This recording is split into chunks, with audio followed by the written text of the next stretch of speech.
guys with too much opening remarks, but number one, again, I want to thank you guys for joining us here today and covering us. The job you guys have done. I look out in the audience and I see some new faces. See some old faces, but some new faces. So you guys may have lost a couple in the transfer portal too, right? It looks like it, but no. Again, thanks to you guys for the job you do covering the Terps. I'd be remiss if I didn't congratulate both Coach Willard and Coach Freeze, Brenda, the job that they've done with their teams. And being an avid basketball fan, it's great to be able to watch the job that both of those guys have done in tough situations.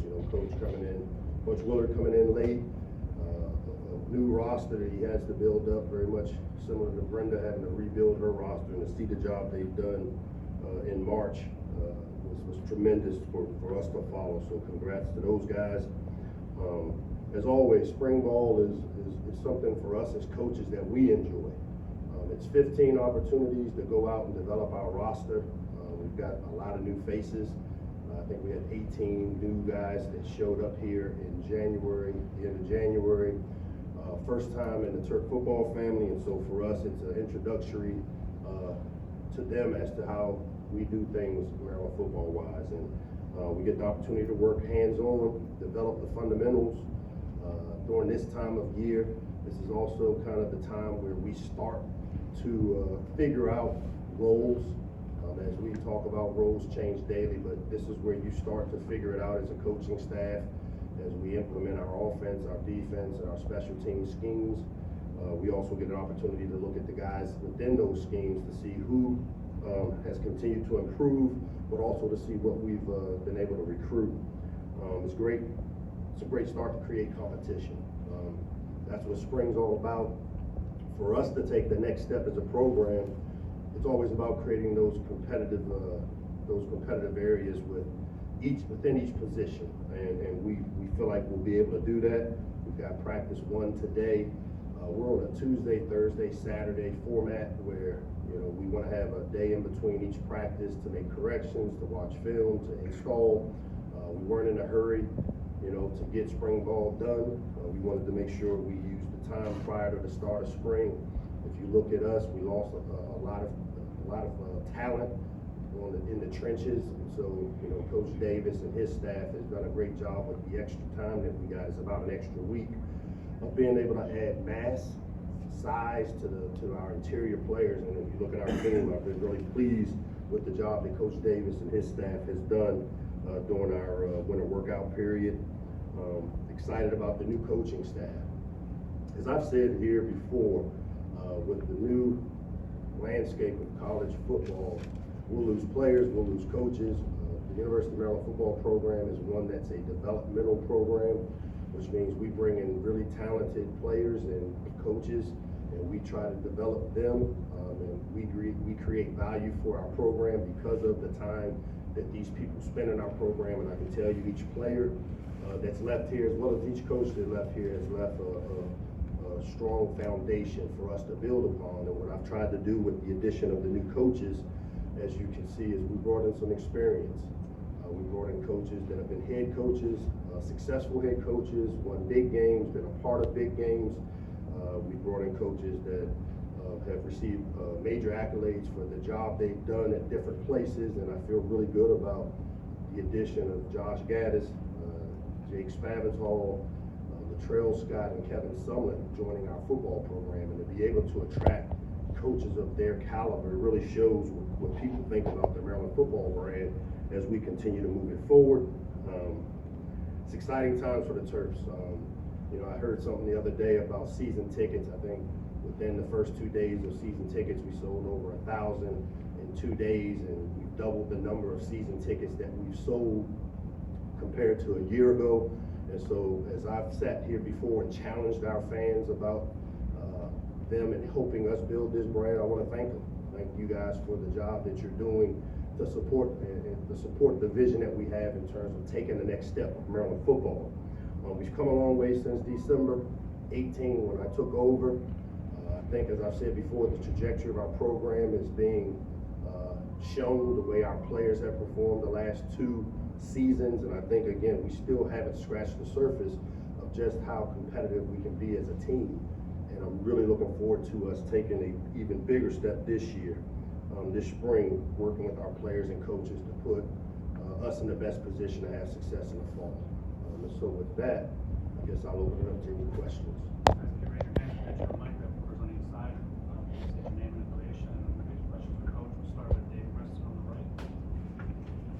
Mike, welcome back. What's up, Dave? Now, last season, 8 wins, another bowl victory. Was there anything that you could point to what you guys were able to accomplish in the spring that sparked that you look to recapture this spring? You know what, the thing about it is we have to be very cautious about approaching it with building on what we were able to do a year ago. I'm a strong believer there is no building on last year. Each team is its own entity, and when you lose players like some of the players we will be losing from last year's team, as I told our team yesterday, it's a restart. Now what I do feel is that the culture is what will allow us for this restart to hopefully maintain some of the characteristics of the things that it takes to build a winning program, to build a championship program. And to me, the locker room is where it starts. And so if there's anything that really jumps out to me, it's the locker room. And that's why I talked about the players we've left have left a huge imprint on the way we need to do things, the Turk way, the right way. I think the players in that locker room now see the dividends of when you do it the right way. And so to me, that gives us a great start as we move into the version of the 23 Maryland football family. Hey, Coach. What's up, Ed? Going into year 5, obviously, you talked about just a lot of the new faces on both the coaching staff, and then obviously some new faces on the roster that will need to step up. But having people like Talia, Deshaun Jones, Ruben Hipple, like guys that kind of help lay the foundation along the way. I guess how important are they for you this spring? And I guess do you ask them to do anything differently to kind of help bring everyone else up to speed? Yeah, those veteran players that have been around here through our duration. I mean, as you said, this is year 5, so we've had 4 years to get our first class, which if you look at it, I think it kind of got blown up. And now when you look at the way the landscape of college football is, seeing classes come through and where you lose maybe 2 or 3 is not the norm. But to have those type of pieces, when you mention a guy like Talia, who seems like he's been around here a long time, has had great success, to have him back. If you've got a quarterback, you got a chance, and we feel we got a quarterback. To be able to keep Deshaun Jones here, at least until the next portal window opens, because you never know with the way the portal goes, but to have Deshaun come back for an extra year, I think, one, it speaks volumes to our program, because, again, a guy like Deshaun who's been through 2 knee injuries, have been through a lot, to want to come back and still be a part of helping us take the next step is really important. Ruben was one of those guys that jumped on board, jumped with both feet in and didn't hesitate. He was a guy that was heavily recruited anywhere in the country, and he's been a stalwart in terms of the type of player we want to recruit to Maryland. And so having guys like that in our program, to be able to continue the tradition of what that locker room has become, you can't put a value on it. Yeah, hi Coach, Giles Walker with the Baltimore Sun. What's going on, Giles? Good to meet you. Yeah, you too.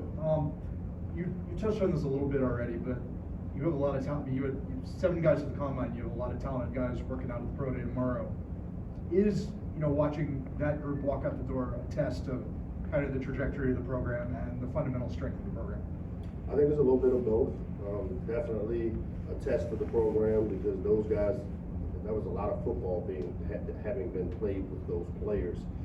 You look at guys like Spencer Anderson and Jalen Duncan, pretty much 4-year starters around here. And, you look at the corner position, and Deontay, and bringing in Ja'Cory. And so some really talented players leaving. But what I also do think is it shows the trajectory of what our program can be, because a lot of those guys weren't the names you heard about on signing day when they came out of high school.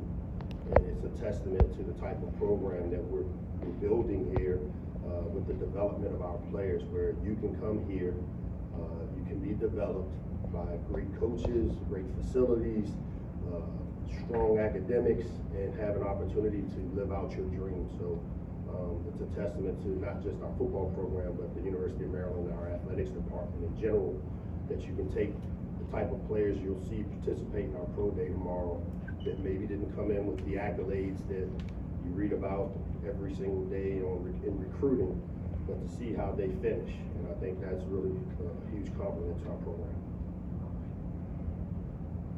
Good morning, happy football, good afternoon. Hey, Wayne. Hey, when you get name brand coaches that come to Maryland, name brand, well, some of these guys are well known. Yeah. Do you have to make a sales pitch to them, or how do you recruit them, and how's that different than recruiting a player to come here? Well, I think anybody that knows me, Wayne, knows that I'm not trying to sell people to come to Maryland. I'm not trying to sell people to stay at Maryland. I've been a huge proponent of the transfer portal, coaches leaving, the days of Maryland having to beg and sell for people to come. We're going to show you what we have, why it's important for you to understand the value or what value coming to Maryland will create for you. And to me, that's what we've done. I think if anything, it's a testament to Maryland when guys like Kevin Sumlin, like Josh Gaddis, like Latrell Scott want to come and be here. And so the days of us selling and some sales pitch for recruiting or bringing coaches here or to keep coaches or players, I'm just not going to do it. I mean, in this day and age, we've got a great product here at Maryland. We've got great academics. We've got great facilities. We've got great people. Sure, we'll lose some good people, and we did. We lost some great coaches who laid a strong foundation and helped us get the program to where it is today, and I have nothing but respect for all those guys. We lost some great players that have done the same thing, but you know what? We're welcoming some great players as well as some great coaches. Evan Stapleton, Pseudo Times. How you doing? So you mentioned the veteran players coming back and their importance, but how important is it for some of the early enrollees in the freshman class to get spring ball underway? Yeah, that's a huge, huge jump for those guys to get a jump on the competition. What they have found though, this is the toughest time in our program to be showing up here. Our winter workouts are tough, they're grueling, they're strenuous, they're challenging, and for each of these guys, I know the 17 or 18 guys it was that showed up here, this has been a tough 3 months for them, but they've persevered and now they get an opportunity to do what they really came here for, which is to play football. And so to get a jump start on next year, especially for the kids coming from high school or the transfers, as I said before, you can't put a value on just how valuable it is for them to be here, to go through installation of our systems, offensively, defensively, and special teams, at least a one-time run, an opportunity to work with our coaches from a fundamental standpoint, going into summer, and then having the opportunity to hit it again come summer camp. So definitely very valuable for those guys that are here early. Allows them to get a jump start on the competition to find a role within our program. Two from the camera deck, David, then Back Alex. here. Hi, Coach. David Barnes from CTV News. What's up? Yeah, I'm good. Thanks. You always talk about how this is a restart, maybe especially so because you have a new offensive coordinator, and with the offense, you have two new receivers, Dante and Locksley, working out for the NFL. What you saw from the running game though last year, and coming on as strong as it did, how much more is that influencing maybe your approach to spring practice? The turnover in receivers and the improvement in the running games, and I might approach this. I'll start with the first part of it. Bringing Josh Gaddis in, it's not a new system. We're running the Maryland offense, and that will remain consistent throughout my tenure here. As I've said before, what we do on offense, defense, and special teams won't change based on the coordinator. Now, what the coordinator is able to do is to put his personality on it, call it to his personality, which will allow Josh to do that, and then bring in whatever new things that add value to those systems. And so, it's not necessarily a new system there. As far as losing those receivers, one of the best things we do around here, and I know some people don't see it or understand it, but we always talk about development. We've developed some really talented young receivers. You saw Octavian Smith have a big play in the bowl game. You've seen Ty Felton play some great football here the last couple of years. Was really impressed with the work Shalik Knotts did going into the bowl season, having a Jay Sean Jones back. the addition of Caden Prather, Tyrese Chambers. I mean, we will have receivers. This is an offense that is really a balanced system. Receivers, running backs, skill positions, tight ends. People know we will find ways to get you involved if you show the ability to be a playmaker for us. And so the last piece of it is the running back room is probably one of the more talented ones. And a year ago, I'm not going to say I told you so, but I told you so. That room, even though it was young, had shown the propensity of being very talented. And to have Roman Hemby back, Antoine Littleton back, Ramon Brown, as well as Kobe McDonald, and then you add in Nolan Ray coming in, who we signed out of Detroit. We've got our hands full with trying to find opportunities for all these guys, and I expect us to be able to do it. Having done this before with this type of talent, I see us being able to spread the ball around, keep people off balance, and we do still have some firepower on offense. Hey Lox, first off, how much mayonnaise have you had in the last 3 months? Have you given up on it since the dump? Not a lot, not a lot. I can understand that. You know, coming into this spring. Oh, I do love Duke's Mayo. I love Duke's Mayo. That's a shout out to Duke's. They gave the Boys and Girls Club of Greater Washington $10,000 for that, so I appreciate Duke's Mayo for that. All right. You know, coming into this spring, you know, obviously a few years back we had all the COVID stuff, and now we have Talia coming into another year here. Obviously lost some of the offensive staff, but good guys coming in. Brian Williams is back. You're coming off 8 wins. I mean, have you ever felt maybe, or do you feel more relaxed than you usually do coming into spring, or do you feel like this, you know, I mean, I guess compared to past years, like how prepared or how good do you feel coming into this spring practice? I mean, as a head coach, you never feel good. For me, at least, I'm always looking, our mantra is the best is ahead. So as the boat moves forward, the waves behind us have no bearing on us moving forward. And so it's really important that that's the mentality that we have as a program. And each and every day should be like 4th and 1 with the ball at the minus 37-yard line, and we've got to get a first down. And that's the approach. I mean, a sense of urgency, no complacency, always trying to move and move the program forward. I mean, we still have not scratched the surface. I mean, in terms of what our football program can be and where we want it to go. And I think our fans understand that, and our fans have been great, as I talked about the season tickets and where they've really bought in. We have a chance to do some really special things around here if we can get this NIL piece figured out because of the type of talent that comes out of this area. So no relaxing. If anything, we're a little bit more vested in continuing to take the next step. And this next one is the hardest. To go from 7 wins, 8 wins, to trying to compete for championships is a big task. And we're up for it as a program, and I hope our fans and the supporters that follow Maryland athletics are up for it as well. Coach Bruce Foster. Bruce, what's up, Bruce? Great to see you again. Always a pleasure. You got an air of confidence now about you that's great. Now? Did I not have it before? You've had it, but it's Okay. grown. All right? Well, that's the great beard, wisdom. Maybe that's it.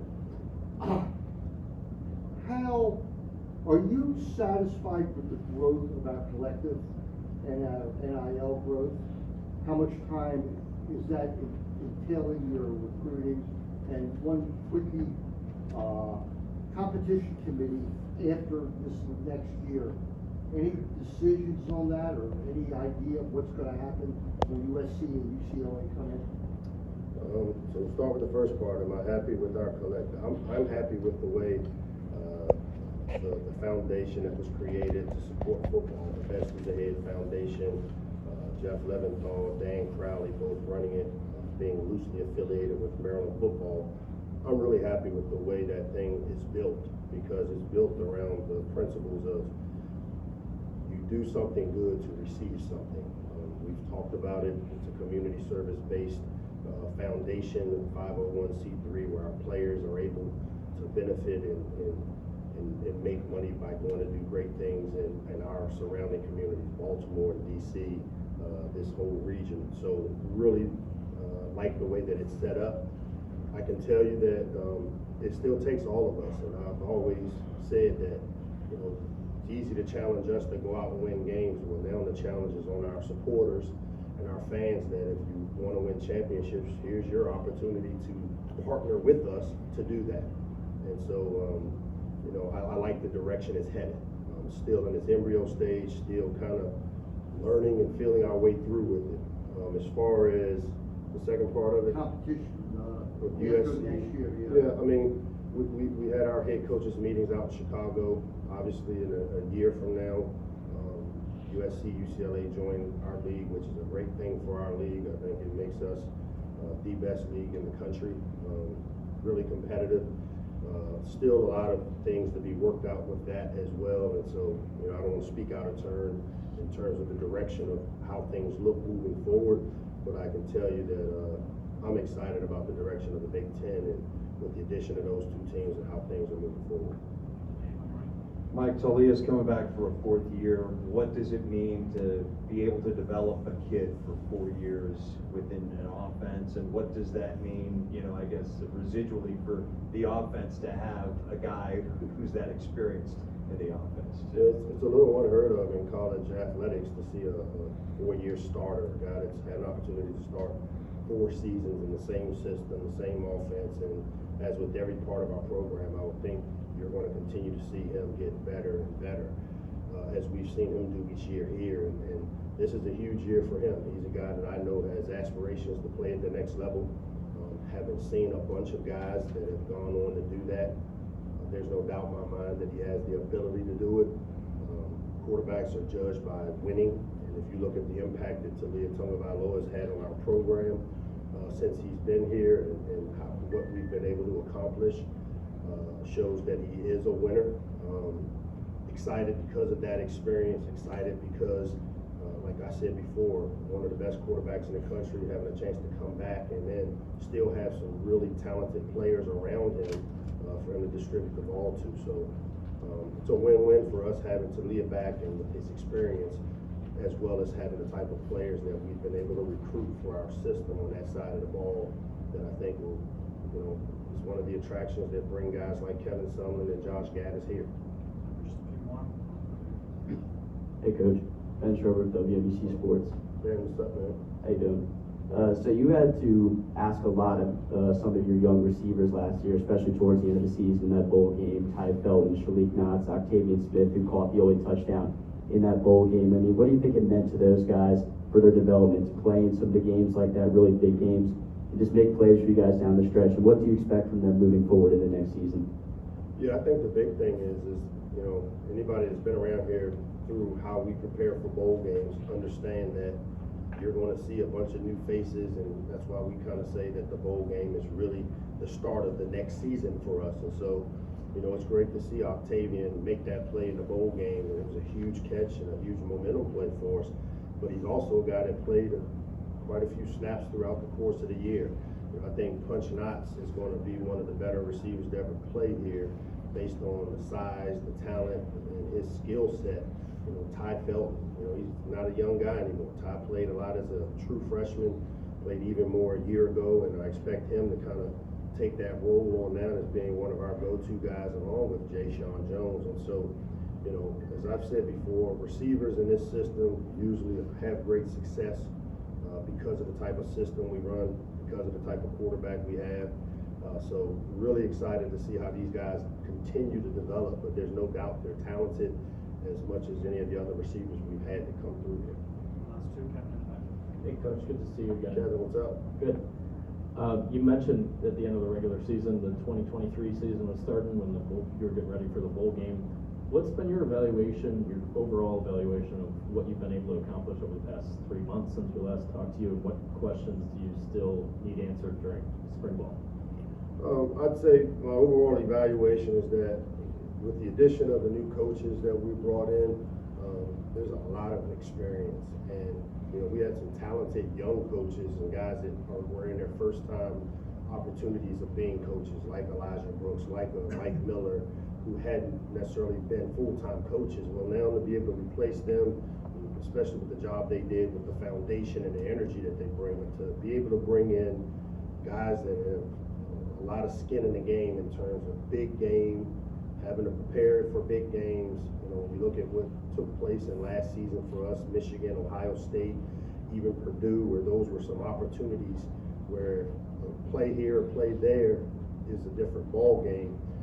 Adding the type of coaches I've been able to add with the experience Latrell Scott brings and Jake Spavital brings, that's been really, really something that I focused on throughout the hiring process to get a little more experience at the coaching staff, which hopefully will enable us to find ways to take that next step and win those games that we didn't win this year.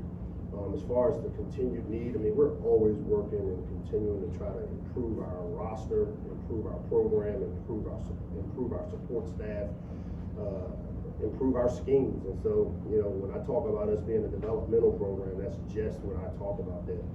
We're always evolving, always trying to find ways to get better. So, still have a lot of ways to get better as a program, and really looking forward to trying to get it figured out how to take this next big step. Hey, Coach, you kind of talked about Caden and Tyrese Chambers earlier, and just to kind of have, you know, some local talent to kind of replenish the room that also featured some local receivers, but then just as a whole, you know, the transfer portal, a lot of the additions, you know, like Corey Bullock, Alaviete, like all these guys played locally, went to another school and get a chance to kind of close out their career. So, one, obviously being able to fill your needs through the transfer portal, how do you feel like that kind of went this year? And then two, to do it with local talent, does that add anything special for you? Yeah, it's always great when you bring local players back home. You know, for me, you know, I've got a little rule of thumb in recruiting that a lot of the local players understand that if you're a guy that allows us to recruit you the right way, where you take official visits, you come and give us the respect of being the flagship university, the hometown team, and you choose to go somewhere else, you know what, I'm okay with that. And if things don't work out, we'd consider bringing you back. But if you were a guy that didn't give us the time of day, that maybe kind of we weren't good enough for you, and you go away and things don't work out, it'd be pretty tough for me to want to bring you back and be a part of it. It goes back to me not trying to sell people to be here and want to be here. So guys like Tyrese Chambers, guys like Caden Prather, those guys wanted to be here. You know, they had opportunities elsewhere. They decided that maybe they could create more value for themselves here. And we welcome those guys. Corey Bullock comes here with a chip on his shoulder. 4-year starter down there at North Carolina Central, had great success. So I love seeing some of these local guys that have gone away, maybe found that the grass isn't always greener on the other side, to know that they can come home and be a part of a program that is on the right trajectory and help us continue to build this thing to a championship level. Thank you, Coach. Appreciate it. Thank you very much. Coach is going to exit on